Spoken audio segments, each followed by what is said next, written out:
And Mike is here with a very special guest. Yes, we're very excited, aren't we? We are thrilled to have him here, a boxer who made headlines both here and across the world at the weekend.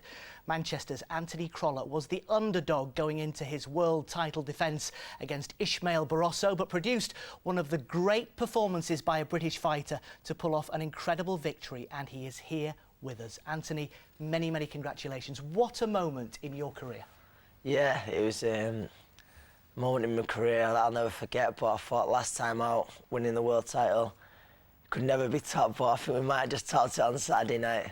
And it sounds like your celebrations have been topped as well, because you were up all night, weren't you? Yeah, I was. I thought it was clever to have one drink too many, and it went right through the night, and knowing that I had a lot of media stuff the next day probably wasn't the brightest idea, but hey, it was worth it.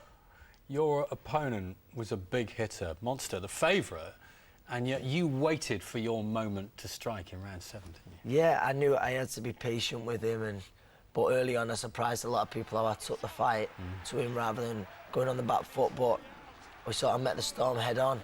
But I knew in there, within a minute into the fight, I knew the fight was going to end exactly how it did. I felt like confident. Wow. I just had to be careful. Switched on, he was a very big puncher that I didn't walk onto nothing stupid.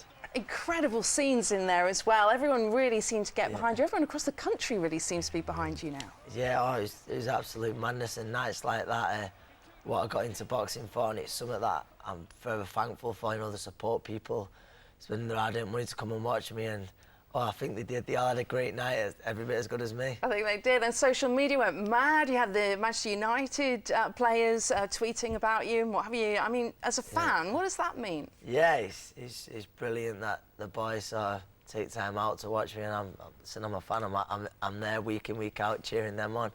But yeah, no, now it's all, yeah, it's madness, and for me, it's one of them. Like I see Michael Buffer standing across the ring, and he comes over and tells me I was brilliant. I'm like, wow, how did this happen, sort of thing. But no, I'm enjoying it. I think the saying "living the dream" is nothing but anything more true, and that's what I'm doing now, living the dream. It's an understatement. You, Tyson Fury, Terry Flanagan, Lee and Smith, all champions.